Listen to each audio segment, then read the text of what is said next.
Hey there everyone, I'm Samuel Johnson and welcome back to the MCU Perspectives, and today we're going to be discussing the 10th film to be released as part of the Marvel Cinematic Universe, Guardians of the Galaxy. And of course, as with all the other solo films in the Marvel Cinematic Universe, I suppose I probably should discuss my history with this super team prior to seeing this movie. And it really just boils down to two words. Who they?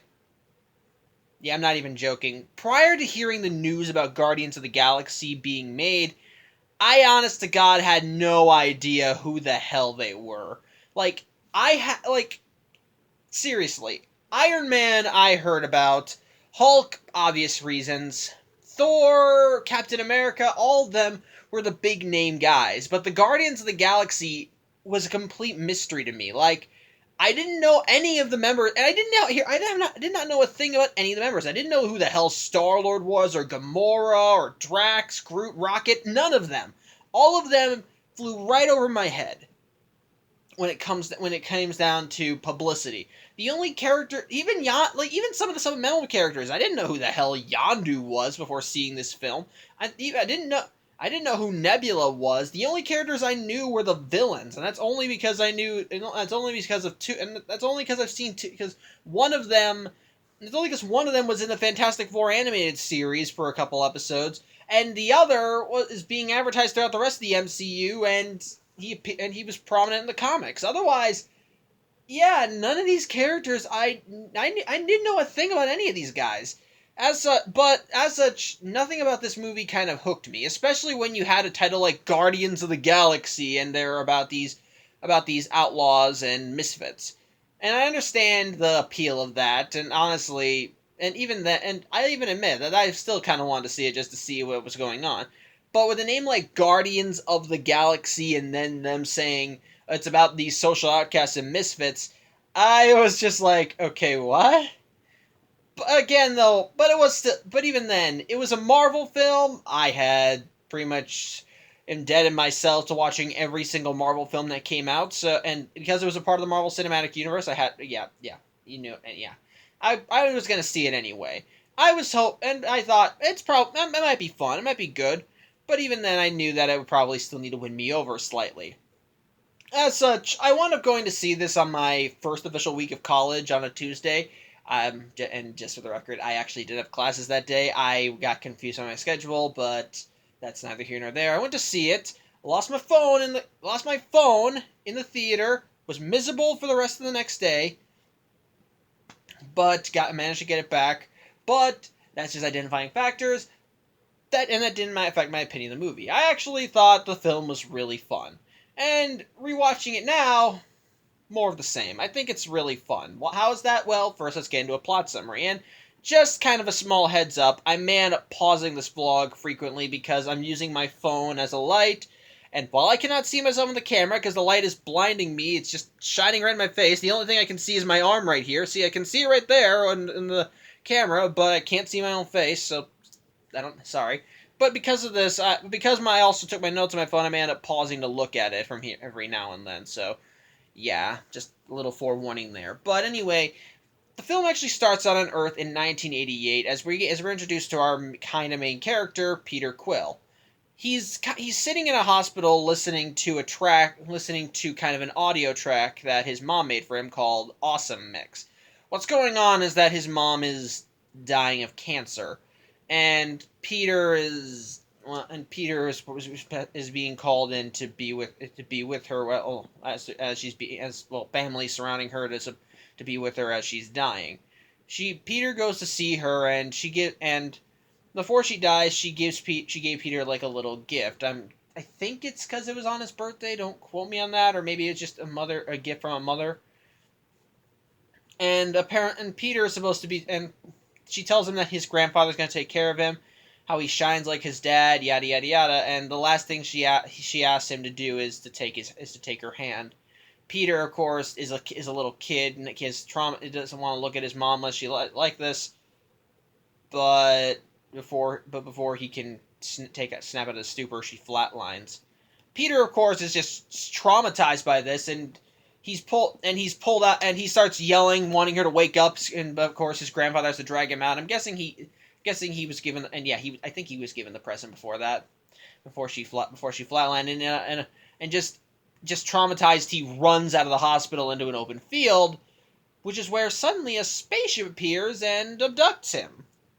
As such, we cut to 26 years later on a little desert planet called Morag.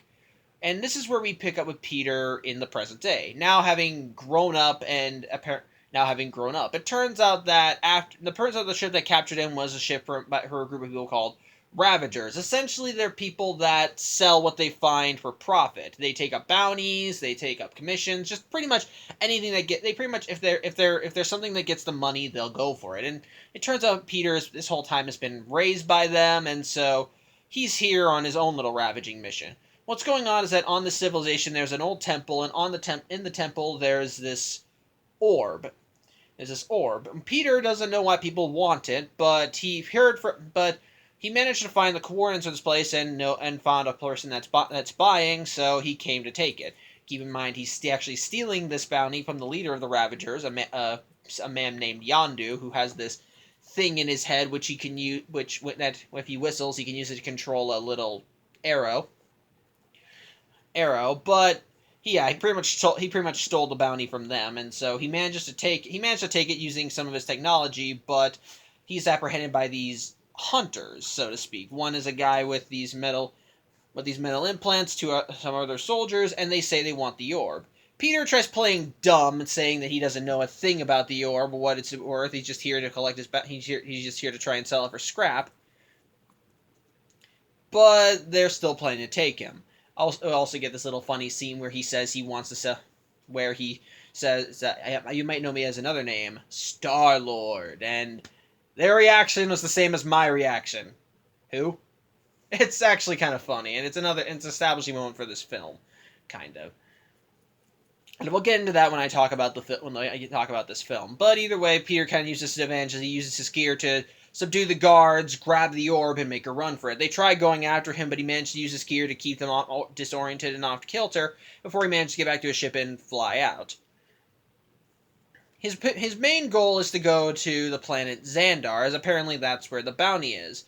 But in the meantime, it turns out these hunters are actually working for someone. This someone being someone called Ronan, a member of a race of aliens called the Kree. Ronan is a terrorist, so to speak. It turns out his people, the Kree, have been at war with the planet Xandar for many, many years. Many people have died in the war, but recently a peace treaty was garnered between Xandar and Kree. And Ronan is not happy with it, because his father and his father's father were killed in this thing, and he thinks that the people of Xandar need to face justice. And since he's an accuser and a judge, which I'm guessing he's a judge, but he wants them to face justice, quote unquote, for his actions. On top of that, though, but to get this vengeance, he's actually working for Thanos. In this case, Thanos has tasked Ronan with going after the orb, and like I said, and I think I said it, the hunters are working for Ronan. On top of that, though, Ronan also has gotten some extra help. In this case, Thanos has lent Ronan his daughters to assist him in this matter. His daughters being a woman named Nebula, this blue woman who's a cyborg. We later learn that these are all things that Thanos actually personally implanted in her. And the other is a green woman named Gamora, who is adopted by Thanos, and we learn apparently was adopted after Thanos decimated her home planet. As such, when Ronan learns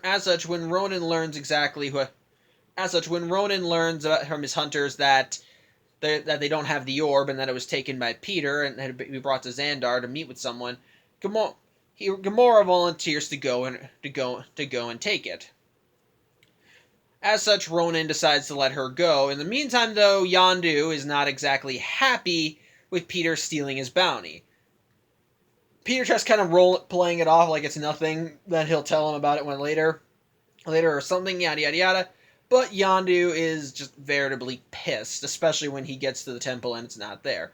As such, he puts a bounty on Peter's head for 40,000 units being their form of currency, for anyone who can bring Peter to him alive.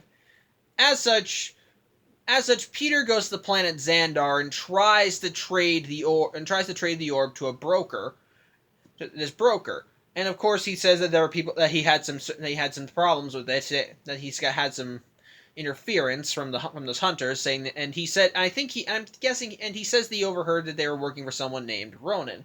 And of course, the instant that the hunter hears that Ronan is after it, and apparently Ronan is, I guess, yeah, he's a terrorist. I guess I'm guessing his name gets around. The instant he learns that Ronan's after this, he wants nothing to do with it and tells Peter to just get lost. As such, he throws him out and throws the orb with him. In the meantime, though, as Peter's thrown out, he runs into Gamora, who managed to catch him off guard and grab the orb, which kind of leads to a fight between them as they're both trying to fight over the orb. But in the meantime, though, they're joined by two new faces. A talking raccoon named Rocket, and a big plant tree creature named Groot. Both of these guys are hunters, and in the introduction scene, we saw Rocket looking around at everybody, seeing anyone who could be a possible mark for them, and that's where we get our Stan Lee cameo, as he makes a comment about him being kind of an old pervert. But he managed to find Peter, and he ID'd him as worth, and because of the bounty that Yondu put on him, he's worth 40,000 alive. As such, he and Groot get caught in the middle of this as they try to grab Peter and try to grab Peter. So it kind of leads to like a three-way fight, because I say three-way because Groot's on Rocket's side. As Groot and Rocket are trying to go after Peter, Peter and Gamora are fighting over the orb, and when Peter gets the orb, it causes both of them to converge on him. It's pretty much just a giant tussle, which ultimately ends with with Peter getting tased and them losing and him dropping the orb. But eventually, they're all cornered when the police of Xandar, the Nova Corps, immobilize all of them and arrest them. Forewarning, my dog might just probably going to jump on the bed soon, so the camera's probably going to shake. As such, we end up getting some more idea about them, like with Gamora being Thanos' adopted daughter, Peter being half human and from Earth. We also learned that Rocket's a genetically altered cyborg, and Groot was apparently his houseplant / muscle. And so all four of them are sent off to a prison called the Kiln.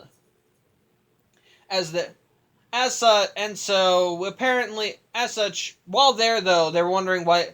They're kind of getting angry at Gamora because Gamora apparently has a reputation because she's working with Ronan, and Ronan is apparently responsible for a lot of deaths for a lot of people, and since Gamora's been working with Ronan, well, by extension, she's kind of inherited that infamy. On top of that, however, she reveals that she wasn't actually... The reason she volunteered to go to Xandar to get the orb wasn't because she wanted to get it to Ronan. It's because she actually had a third party that she wanted to sell the orb to herself. As such, later on, because of this, Peter, Rocket, and Groot kind of form a three-way team. When they first get there, Groot and Rocket are only interested in Peter because of the bounty on his head. So they make it, and I love, my favorite scene is when they enter the prison area.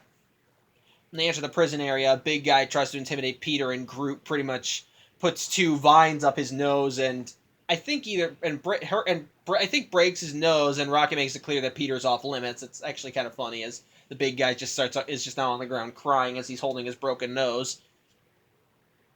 But in the meantime, there's also one other prisoner here that's interested in Gamora. This big gray guy with red marks all over him named Drax. This is someone that's actually suffered directly from Ronan, apparent from Ronan's actions. It turns out that Drax is a member, just kind of to put it out bluntly, I'll just give it his whole thing.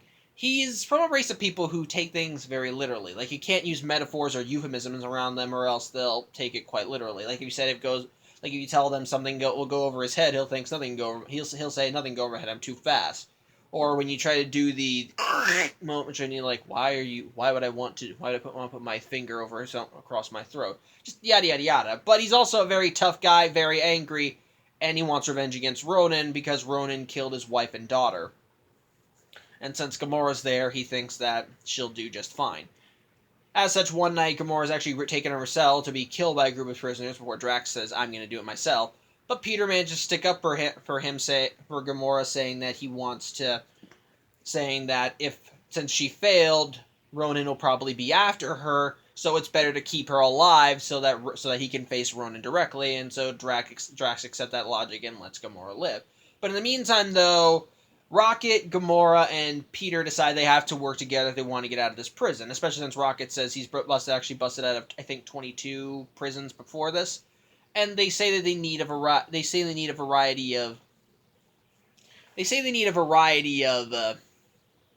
They just need a few things in order to get out of there, and one of them is that they need a power cell. I think they need a power cell. I think they need a gun. Or access to. I forgot what the thing that Gamora was supposed to get was. I think it was a gun, possibly. And Peter was supposed to get this guy's robotic leg. Although Rocket says that one of the things they need to get is the last thing they need to get is a power cell, because the instant it's taken out of the last thing they need to get is the power cell, because once it's taken out of the prison, the place will go into emergency lockdown. So it's best that they take it out. They get it lasting very carefully. But Groot overheard them planning, and he thinks, well, and especially because it's so high up, he thinks he can just reach it. But he didn't hear them saying they have to get it last, so he takes it out as they're talking about it, and well, they decide, well, I guess we gotta go now. Oh yeah, before I forget, Rocket and Groot in the meantime decide that they're gonna drop trying to turn in Peter for the bounty because Gamora mentioned the person she was going to sell the orb to was going to sell at least 40 billion credits instead of the 45k that they would have gotten. So yeah, if split 4 ways, that's a lot of money, and it's worth a lot more than Peter's worth. So yeah, they're going to work together. So yeah, blah blah blah, they're working together. I'm trying to summarize as best I can. As such, it leads to a giant riot throughout the prison as Gamora, Rocket, Groot, and Peter are just trying to fight their way through and get all the essential items they need as the guards try to stop them. And Drax ends up coming in to help them because again, he's following Peter's logic. If Ronan will go after Gamora, then he wants to be there, so he's going to follow. So he helps them out and wants to follow them. As such, they all manage to get their things and they manage to meet Rocket inside this little central control hub. Though when Peter gives Rocket the robotic leg, Rocket just says, "Oh, I didn't need that. I just thought it'd be funny to see the guy missing one of his legs." Which even Peter is annoyed by, because apparently he had to trade like 13 million. He had to trade like a lot of credit. He had to trade a lot of units just to get it. But in the meantime, though, they managed to take control of They managed to take control of at least the security area within the control room, and they managed to shut off the gravity in the rest of the prison so that none of the guards can shoot at them. And they managed to get enough security drones to get to their little control room, which they detach to fly them out to the cargo area where they close the doors and allow everyone to get out. As such, Peter directs him towards his ship because that was commandeered as well, while he goes to get his stuff, including his Walkman, which one guard took. He also kept the orb because insurance, and he tells him to go to his ship while he goes to get his stuff. As such, he manages to get the Walkman and rushes back to his ship with the orb, and so Gamora is able to give, and so of course the group kind of has a ceasefire with each other, as Rocket, Groot, Peter, and Gamora say that they just need to go to the coordinates to get to meet with Gamora's third party, while Drax says again he'll just tag along for Ronan.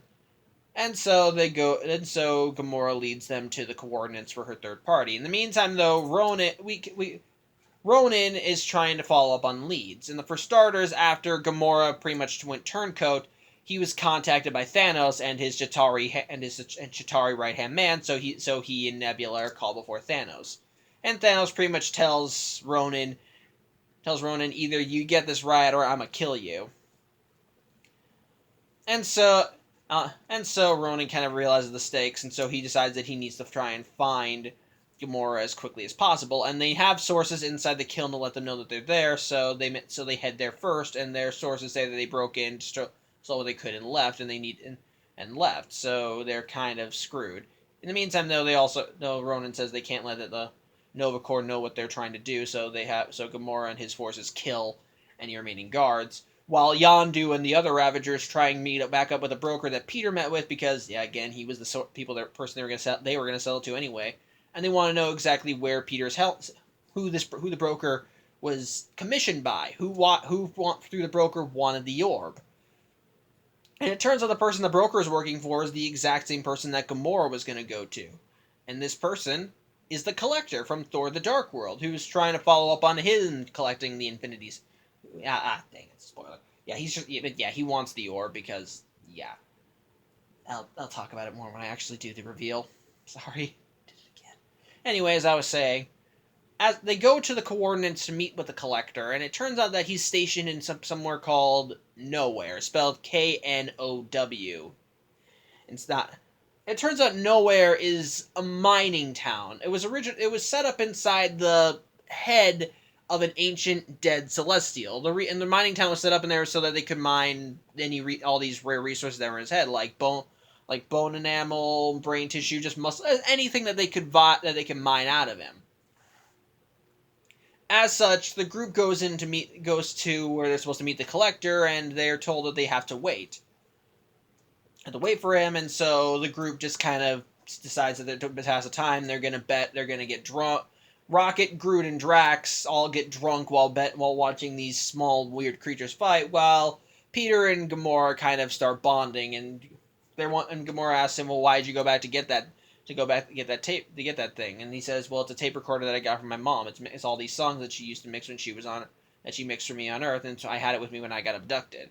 So yeah, it's precious to him." He tries showing it to her, and they start bonding, having a moment. They almost kiss before Gamora holds his hand back, kind of holds his hand behind his head, thinking that she's trying to seduce her.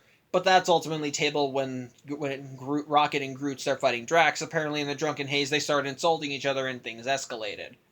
Apparently, Drax called Rocket vermin in his drunken state. He took it too personally, but they managed to calm him enough, saying that they still got to deal with each other because they want 40 million units. They're still worth a lot, and so they still have to deal with each other. Though Drax kind of cuts and runs because he's not in this for the money. He wants Ronan.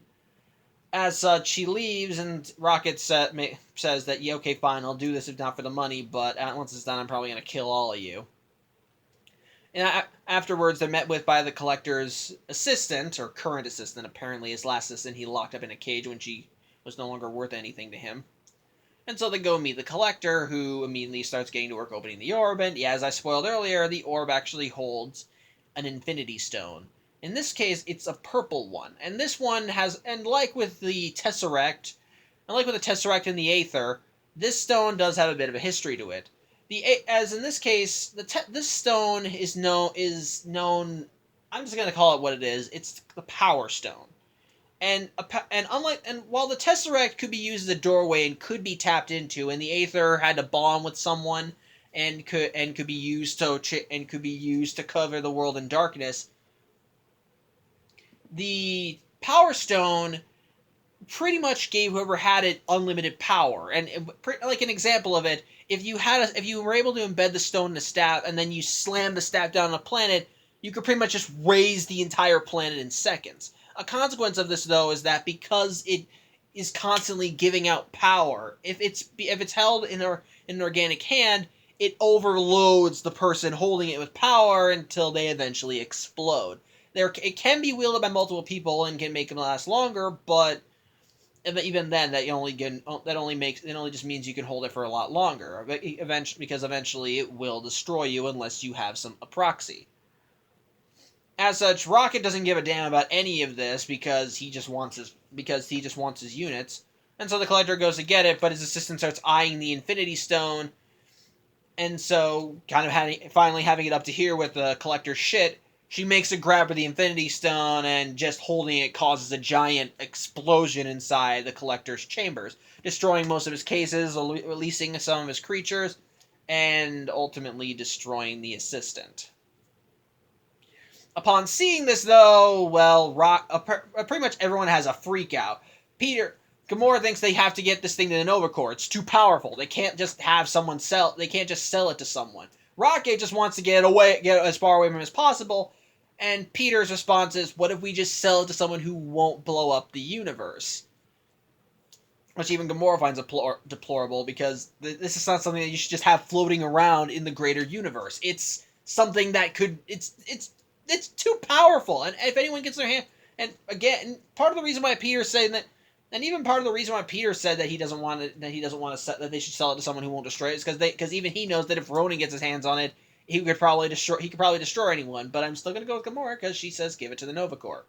But speaking of the devil, it turns out that Ronan's forces are here. Why are they here? It turns out that Drax called them. He managed to find a radio transceiver, threatened the guy who had it to call Ronan, and so Ronan and his forces are here.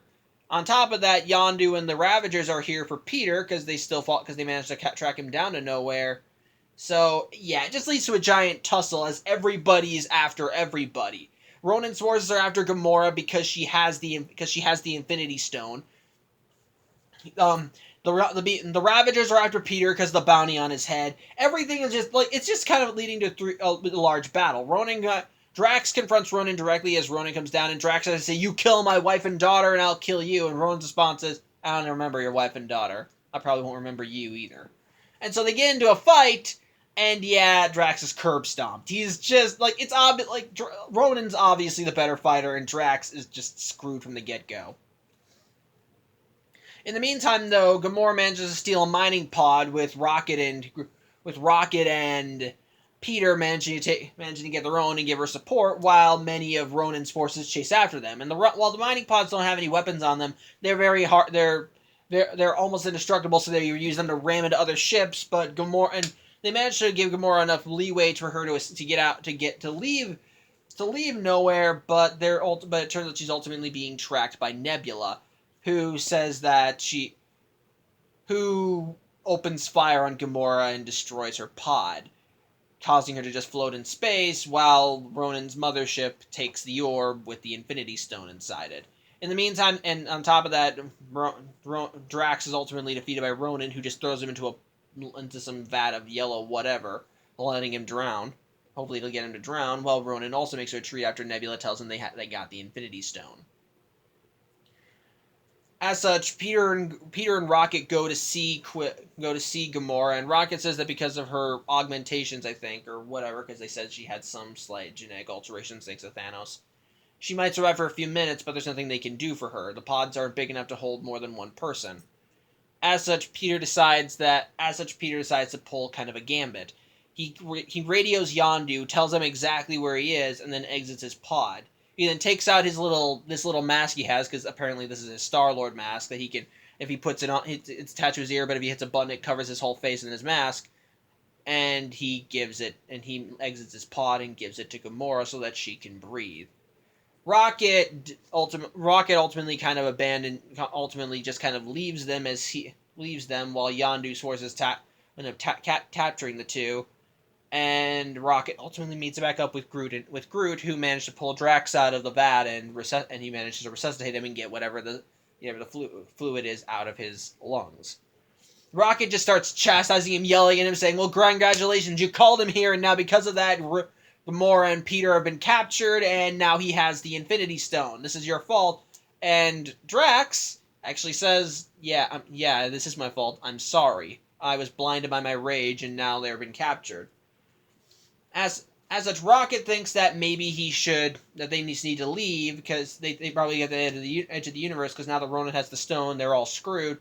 But Groot wants to go save Gamora and Peter, and Drax wants to help out too. And so they managed to guilt Rocket into helping them they managed to guilt Rocket into helping them.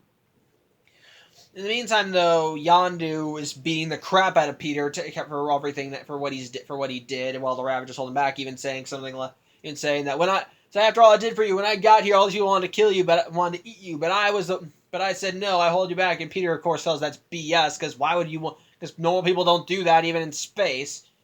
But Yondu managed to use his whistle and hold the arrow up to Peter's throat, because he says he has to make an example of him. Though, from what I can gather from what we see later in the film and in later films, I'm guessing he wasn't actually going to go through with it, but he needed to make it look like he was. However, Peter manages to use his trump card, telling Yondu that that Ronan has the stone and they need to get away from him. They need to get away from him. He has Xandar. Because if he uses it, he'll go after Xandar. Of course, Yondu thinks that there's no money in it for him, because how could they get to them? But Gamora reveals that she worked for Ronan, so she knows the ins and outs of his ship, so they can use that to their advantage. As such, Yondu kind of hears them out, and Yondu listens to what they have to say, and he decides, you know what, okay, fine, I'll help you, and immediately there's no more aggression between them. And I'm guessing because they're smugglers, this is somewhat normal, but don't quote me on that. But in the meantime, their ship's ultimately open fired on by Rocket, who I think commandeered Peter's ship, and it turns out that he equipped Drax with this sort of cannon, I forgot what it was called, that apparently would be able to blow a hole in their ship, but Peter managed to get a message out to Rocket saying that everything's good now, so they can just come aboard. In the meantime, though, Ronan contacts Thanos and lets him know he has the orb, and Thanos says, good, then bring it to me, only for Ronan to pretty much tell him, you didn't tell me that what I was going after was an Infinity Stone.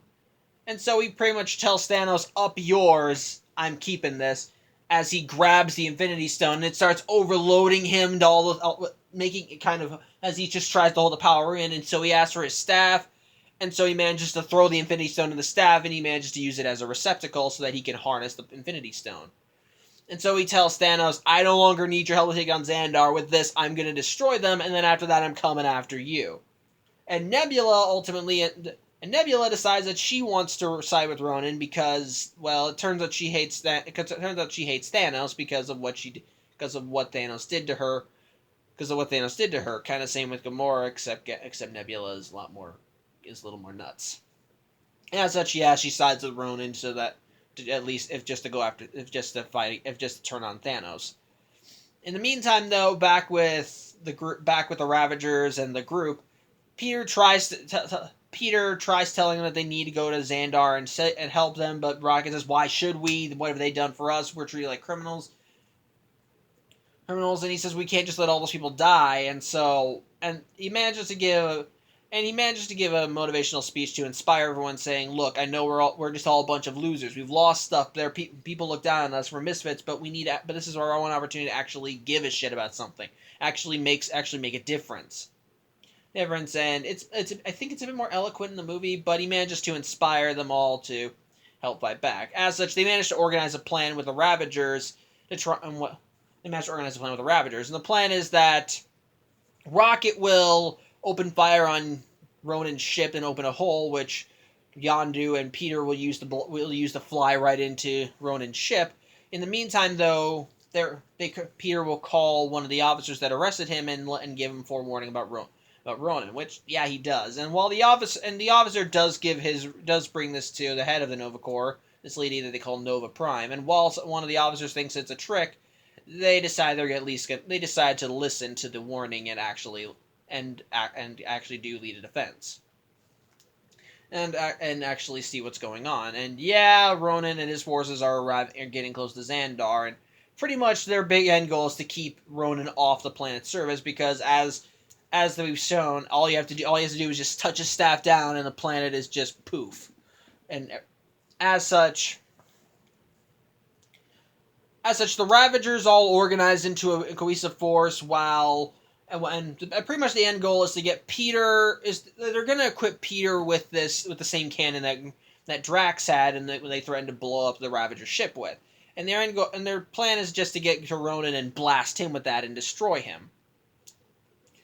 As such, it just kind of leads to an all-out spaceship battle across all over the surface of Xandar. Immediately, the Nova Corps tries to evacuate any civilians they can in the city, though from what we've seen, they didn't do a great job because there's still a lot of civilians in there. The Nova Corps managed to come in and use their ships as a force field to block off Ronan's ship, and any one of Ronan's ships and any other Ronan ships that try to do perform kamikaze crashes on the city. Rocket is able to use his ship to blast them away. And it just leads to a nice, cool aerial battle, which is just really fun to watch, and it's just really super cool, and I recommend it. But in the But in the dogfighting, the Yondu ship is blasted down, and when he wakes up, he's immediately surrounded by Ronan's forces, which he immediately takes out with his whistle and arrow. But in the meantime, they do manage to shoot a hole in Ronan's ship, which Peter is able to fly his ship into, allowing him, Drax, Groot, and Gamora to get in, and they manage to have a nice little moment where Groot releases all these floating little spores, and allowing them to have light. We have a nice little moment where Drax tells them that he's glad that he has he's glad he has friends. Though he also insults Groot and Gamora, but he even calls Gamora a green whore. Or though immediately when Nebula comes in to fight them, he blasts her after she insults Gamora because no one talks about her friends like that. I guess you can do that if you respect them. And so the group's kind of split, with Gamora staying to fight Nebula while Groot, Peter, and Drax go to face Ronan. And it ultimately leads to a fight, and ultimately leads to the three running into Ronan's forces, with one of them being the guy that Peter met on Morag, who actually does call him Star-Lord this time. Leads to a very cool epic battle, which showcases just all their powers and abilities, and so Nebula and Gamora are still fighting, but Ronan ultimately goes up to the force field because he sees it from his throne room in his ship, and he uses the power of the Infinity Stone to pretty much annihilate a portion of the ships in the force field, and give him enough leverage to actually push through the rest and knock them aside. He also blows a hole in the ship, which Nebula almost falls out of, and Gamora pleads with her, "Come on, Ronan's crazy, fight with us." But Nebula says, "You're the ones that are crazy," and detaches her hand and lands in a ship and takes it and flies off to be in later films. But Gamora manages to rejoin Peter, Drax, and Groot as they go. Peter, Drax, and Groot in the throne room as they've managed to finally confront Ronan. They get their big cannon ready, and they open fire, and they pretty much blast Ronan head on, and it looks like it's annihilated. And even Drax does a preemptive, "Yes, you'd kill them." Only when the smoke clears, Ronan's fine. And I'm guessing the reason he's able to take such punishment is because he's still currently empowered by the Infinity Stone, which I'm guessing, again, proxy with staff, it's still giving him abilities. As such, he uses power to pretty much knock them aside, and like they're nothing. But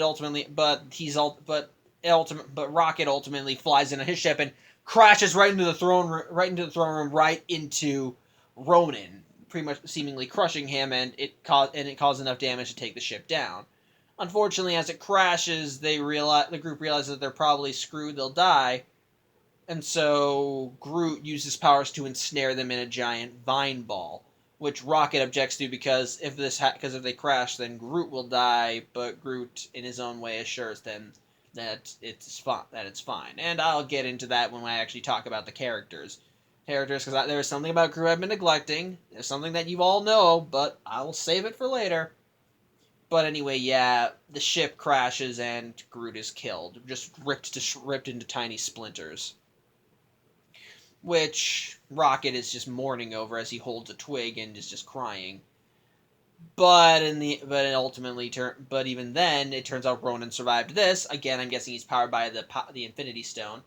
And so all these civilians that are there, the crash site, are just freaking out, and Ronan takes the opportunity to say, "The people of Xandar, here they are, your guardians of the galaxy," and pretty much just taunts them, saying that pretty much everything they've done is useless, and that now he's going to cleanse the planet for his fathers and his father's fathers. Rocket tries to jump, running at him because for what he did to Groot, he just easily brushed him aside, but he managed to knock him towards what was left of the cannon.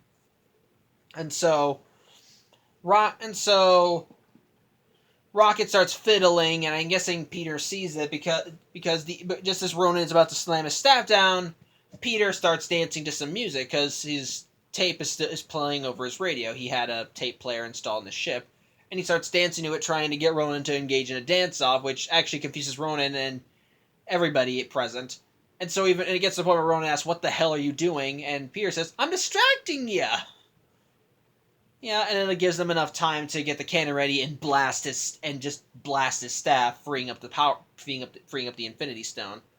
Immediately, Peter and Ronan both make a dive for the Infinity Stone, but Peter is faster and manages to grab it, but like with everyone else who held it, it causes a giant explosion and dust storm that's just knocking everybody aside, and it looks like the power is surging through him and just kind of ripping him asunder.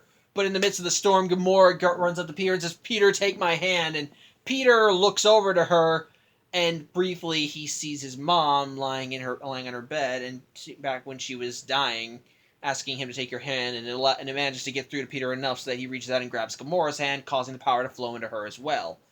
After that, Drax manages to fight his way through the storm and manages to put his hand on Peter's shoulder, allowing him to share in the power as well. And so Rocket comes up and grabs onto Drax's finger and causes him to... And pretty much all of them are now linked with the power, and it's allowing them to actually fully harness it and use it, and while Ronan is just watching as they're using it, and Ronan just watching them just awesome, dumbstruck as he's like, "You're mortal, how?" And Peter says probably the best line in this entire movie. "You said it yourself, bitch. We're the Guardians of the Galaxy." At which point he opens up his hand and allows the Infinity Stone to pretty much render Ronan into dust.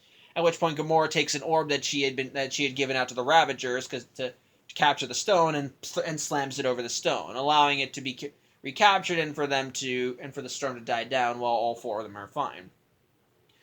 However, Yondu immediately appears with the Ravagers, and part of the deal they made with him is that if he helped them out, he could have the Infinity Stone.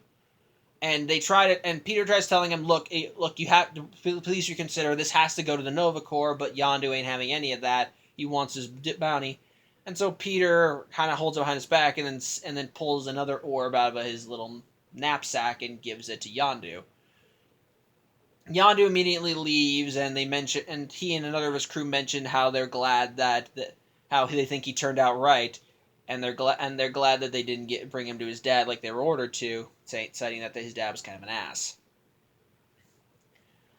In the meantime, though, Peter does give the orb with the Infinity Stone to the Nova Corps, but they also reveal to him something interesting. It turns out that Peter is not human. Well, kind of. He's actually half human. The other half is something else, something that they don't recognize, something ancient. Meaning that, they managed to notice this fault in his nervous system when they arrested him the first time. So they think it's because of this he was able to hold the Infinity Stone for as long as he was without exploding. And as a thank you for helping save Xandar and all of its people, they pretty much give Peter and the rest of the Guardians a clean slate, wiping away their criminal records and just telling them, we advise not breaking any laws. As such, they go to their new ship because they tried repairing it with as much of the original as they could, because the Nova Corps, as another favor, tried repairing Peter's ship with whatever they could and trying to make it as close to the original as they could. And in the wreck, Peter managed to find the gift that he had gotten from his mom, which he kept locked away and never opened, and finally opens it up. It has a letter from his mom saying that she's the light of his light, her little Star-Lord, and it turns out it's an awesome mix. It's another mixtape for Awesome Mix Volume 2. As such, she meets with the rest of the Guardians as they're all sitting up front, and we see that Rocket still actually saved a bit of Groot and put it in a little pot, and it turns out this new branch is actually growing into another Groot. And as such, the Guardians decide they're going to head off to do something bad, something good, a little of both, while they groove out to the new Awesome Mix, and the film ends. And so the film ends with Baby Groot dancing to the tune, while we check back in with the Collector as he's just kind of sitting there in what's left of his stuff, while Astro the Space Dog, I think that's what he's called, don't quote me on that, and Howard the Duck are there with him. So yeah, this is a fun movie. This is still a really fun movie, and part of what makes it fun, I think, are the characters. Like I said, the Guardians were not people I knew in the comics, so they had none of the star value that the other people had. Well, unlike Iron Man and the Hulk and so forth, I knew who those characters were going in. So they at least had some name appeal. But the Guardians were people I did not know a thing about them. So the film had to open me up to them, and I think it did a great job. And all the characters do have something endearing about them that I think is really nice. Peter Quill, aka Star-Lord, is really endearing because he's an idiot. He is actually kind of an idiot. He's goofy, dopey. He does things because he wants to. He doesn't. He forget like he's a womanizer, and he forgets that one of the women he was sleeping with was in his ship when he went to go collect the Infinity Stone. He's constantly wondering what he's constantly asking. He constantly falls for some stupid stuff. He doesn't think about the consequences, and he tries wooing women in some kind of stupid way, like when he tries putting the moves on Gamora. He tries using Footloose as a reference, and what's even funnier too is that because he was taken in the '80s when he was a kid, he's outdated. So a lot of his references are actually from the '80s, and it's kind of amusing. Though at the same time, he also has a nice little he still has the tragic superhero backstory sort of thing. So it's actually real. So and you do genuinely feel sorry for him. In fact, the first scene in this film is him in the hospital as his mother's dying. And I admit, when I saw this film for this watch, I actually started to tear up a little at this scene because it is so bleeping sad. Like just seeing this woman dying on her deathbed, all family around her, her breath slowing, her pulse slowing to a crawl, and she says, "Take my hand, Peter," and he can't even look at her, and then she flatlines as she holds out her hand, and then it falls, and it's just so sad. And admittedly, it kind of leads to some mood whiplashes. The next scene you see is Peter going to where the Infinity Stone is, and just dancing, and then dancing to "Hooked on a Feeling" on his little mixtape. It's just damn. But again, he's endearing, and I think it's funny. Gamora also is endearing because she's the straight man of the group. She's a trained warrior. She actually is the most noble of them, wanting to get the Infinity Stone away from Ronan and Thanos because she knows that if they got their hands on it, it would cause utter destruction. And she's the one with the most level head. She's only working with these people because she knows that she has no other choice. But because of this, she's also the one that has to deal with all their antics, the one that's deal with all the consequences, the one that has to keep everyone on track. But at the same time, at the same time, she does grow more and more attached to these people to the point where she actually does start falling for Peter, and even to the point where she actually calls him Star-Lord by the end of the film.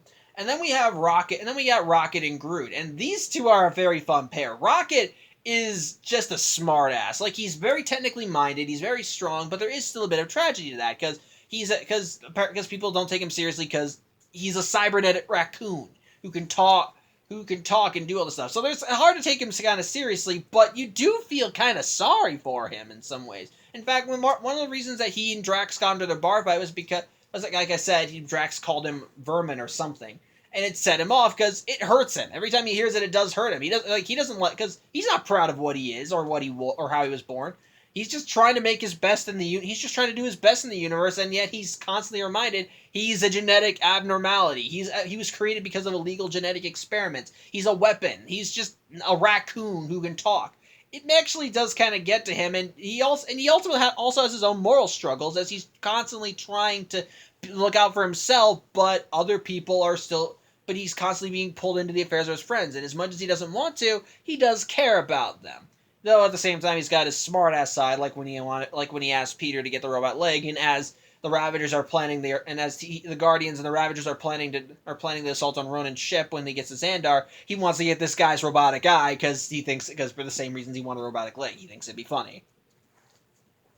And for Groot I think is probably the most probably the most one that people think about is probably the one everyone thinks about when they think of Guardians of the Galaxy. For starters, part of it is that his shtick is that he can only say 3 words: "I am Groot." Those are all he can say in the entire movie. With how he says it, depending on his mood. Like if he's being serious or indignant, it's like, "I am Groot." If he's trying to be threatening, he can yell it to the heavens, yelling, "I am Groot!"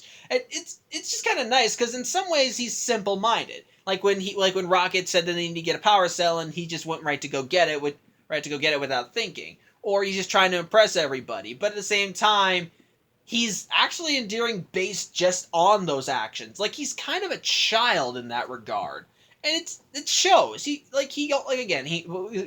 only can say 3 words: "I am Groot." He's curious about a lot of things. He does whatever Rocket tells him to do. But he's obviously aware enough to know when something's a dire threat, and it actually kind of makes him endearing.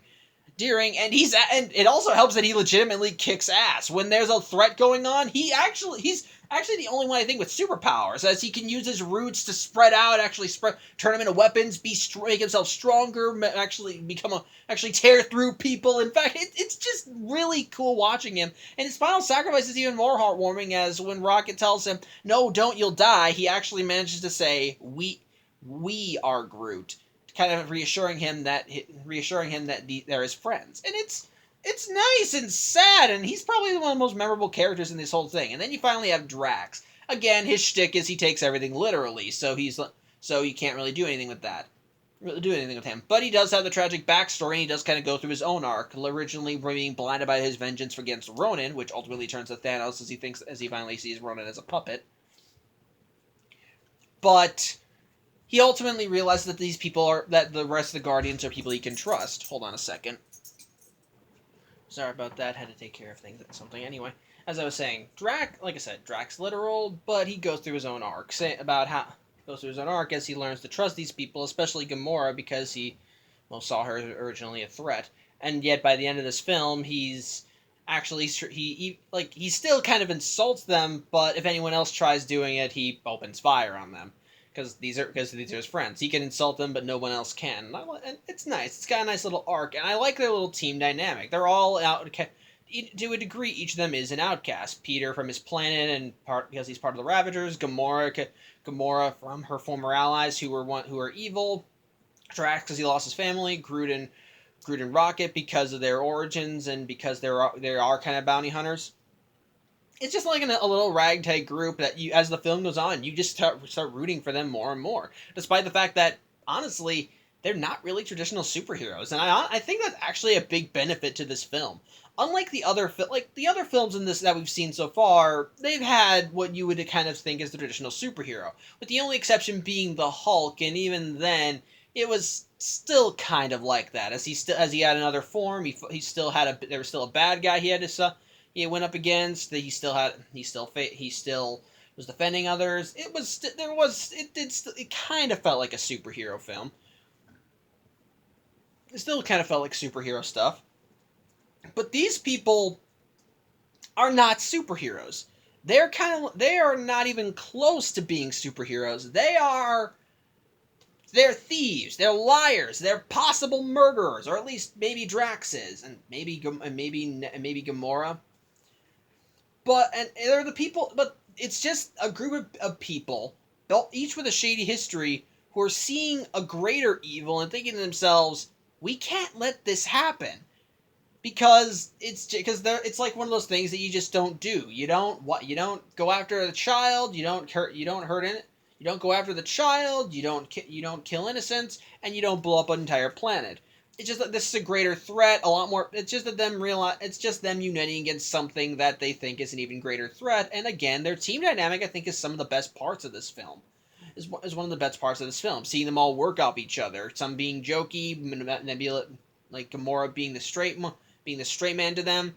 Another big benefit of this film, I think, are the environments, because all the other the closest we came to having otherworldly environments is Thor, but those films are kind of hampered by the fact that the fact that we only had Asgard to see, and then by Thor: The Dark World, they didn't really have a lot of other creative worlds, as Asgard kind of got limited. The Dark World was dull, and the only other world we saw was a forest.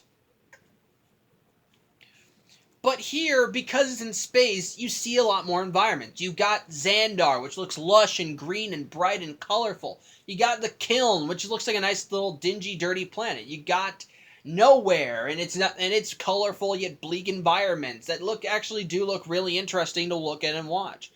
And on top of that, I do like I just think they're all very cool and interesting to watch and look at. The action is really nice and very space. It can get personal. You can have personal fights and so forth, but you can also have the superpowered fights, especially when Groot's involved. Blaster fights, ship fights as all these ships fly at each other and blast at one another. It's all really fun and cool to watch. It's just really, it really is nice, and it all still kind of feels like it fits the mood for a Marvel film. It's fun, creative, and just all over the place, but it's Also, but it doesn't. But it kind of still is doing its own thing and going in its own direction. On top of that, it also on top of that, and to a degree, it's kind of like it also has more build up for the ongoing arc. It still managed to have to be a part of the ongoing arc with the film. With the other films, like the other films, do kind of have because each of them are still connected to Earth. They still have to tie into each other like little by little. But this film does not take place anywhere. The only time it takes place on Earth is in the flashback to 1988. Otherwise, it's all in space, but it still managed to add to the mythos by introducing the third Infinity Stone, showing Thanos actively trying to get it through Ronan, and then Ronan taking it for himself. So again, Ronan taking it for itself, which intertwines in their own plot as it kind of works as a MacGuffin in a way, as Ronan takes it to try and use it against Xandar. I suppose, but at the same token, though, I think we also get one of the film's problems, and again, that goes with the villains. Thanos is in this film, like, I get it, Thanos doesn't really do much in this film, aside from sitting in his chair, which ultimately became kind of a running gag in these films. But I'm willing to forgive him because they're still trying to build up to it, and I know he does a lot more cooler stuff in later films. But Ronan, he's not awful, but he's not great either. He's just a terrorist who wants to destroy Xandar because of a long war with them. He's like, he can be intimidating, but it's just kind of, once again, standard villain, I hate you, I want to kill you all sort of thing. I think the most memorable stuff with him was him reacting to some of the stupider bits, like when he confronted like when Peter, to distract him from what Rocket was doing, tries to do a dance off, and then he's just like, "What the hell are you doing?"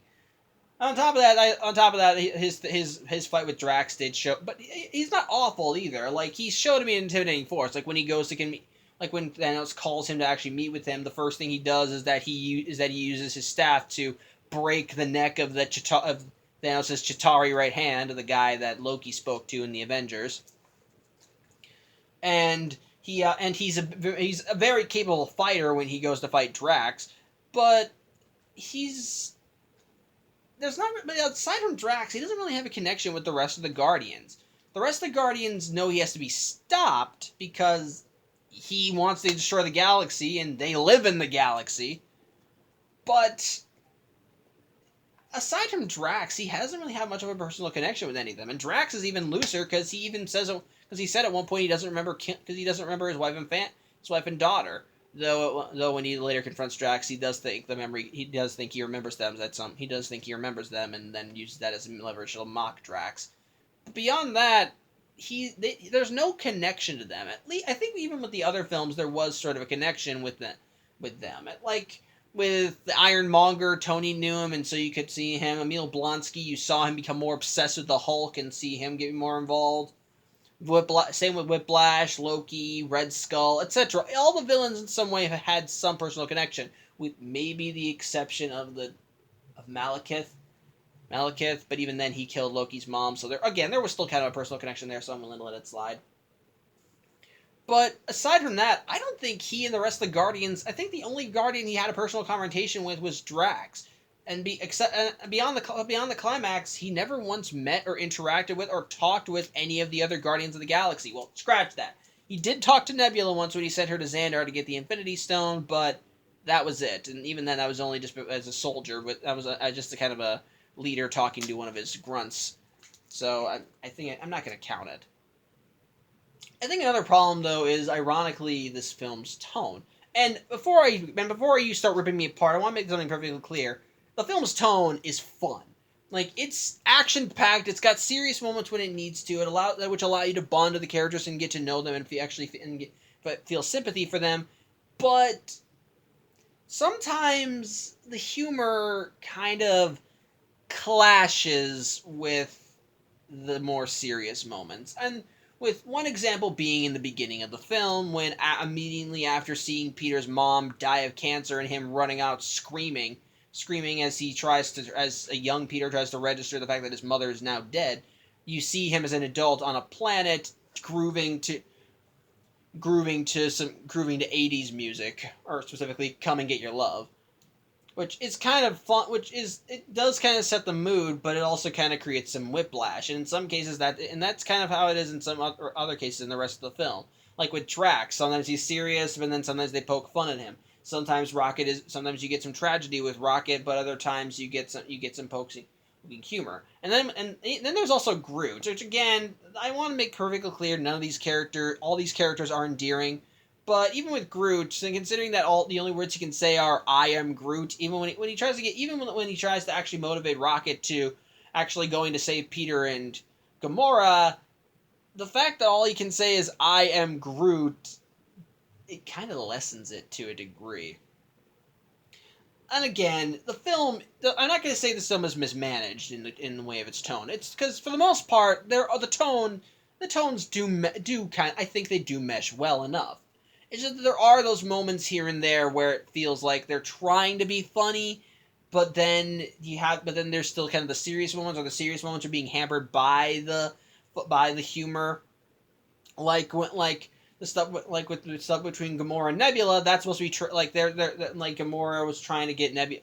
Like, that's supposed to be kind of sister versus sister. One sister, both of them wanting to rebel against their lineage, against their quote unquote father, but both of them are in two different state of minds to do, and so they can't, and so they still will clash. They try and do some humor with her. They try to do some humor with Nebula, especially seeing her being being a hard ass. But otherwise, they don't exact. But otherwise, it does kind of clash, and it does. It just Again, for the most part, the film manages to mesh both tones well. There are many moments that are serious that I think work. There are many humorous moments that I think actually are pretty humorous. And sometimes the humor actually kind of works to help add tension. Like, again, the dance scene. It's so awkward and out of place, but it's supposed to be, as it's meant to distract the bad guy while the real serious thing is happening where he's not looking. So I think that makes sense, so sometimes it works. But yeah, that does sometimes happen.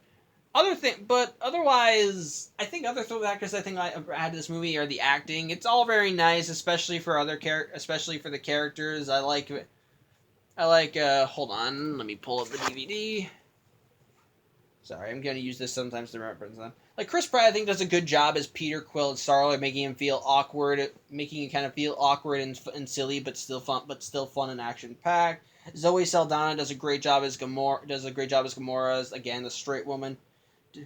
Vin Diesel is fun. Is just I think I can't really say he does badly at Groot, but at the very least he does.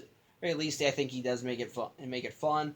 And Bradley Cooper as Rocket is really nice. And I think does Dave Bautista play Drax? I think he does. But either way, if he does play Drax, then I'm glad I got it. If he's not, prove me wrong. But either way, the actor they got to play Drax, I think, does a great job with what he's given. Being able to portray the serious moments and the tragic while still giving some humor with his general attitude. So, but on the whole, I think this film is a lot of fun. Like, I don't think it's not amazing, but I think it's a rare and good time. Like on the day that I saw this film, I got like a big heavy blow because, again, lost my phone in the theater.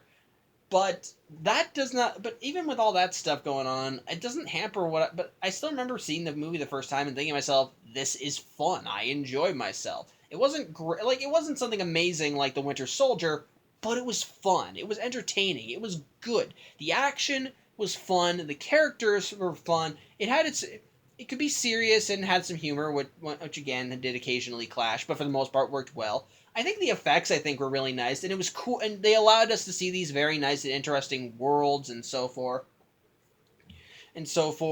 The acting was good. The characters were likable enough to kind of making these losers, outcasts, and criminals into very endearing characters that you wanted to see come out and win in the end. I think the only problems again are the problems that this film has are sometimes when the tones clashed, and there were the times when the tones clashed. There were maybe like a couple moments when the effects didn't fully work out, but those are few and far between. For the most part, they all worked out really well. And again, the villains. Ronan is not awful, but he's not that great either. He could have used more confrontations between him and the heroes, could have built more on his personality. But on the whole, Guardians of the Galaxy is a fun time. And honestly, I think that's something that any superhero movie should strive to be, just a fun time. So, yeah.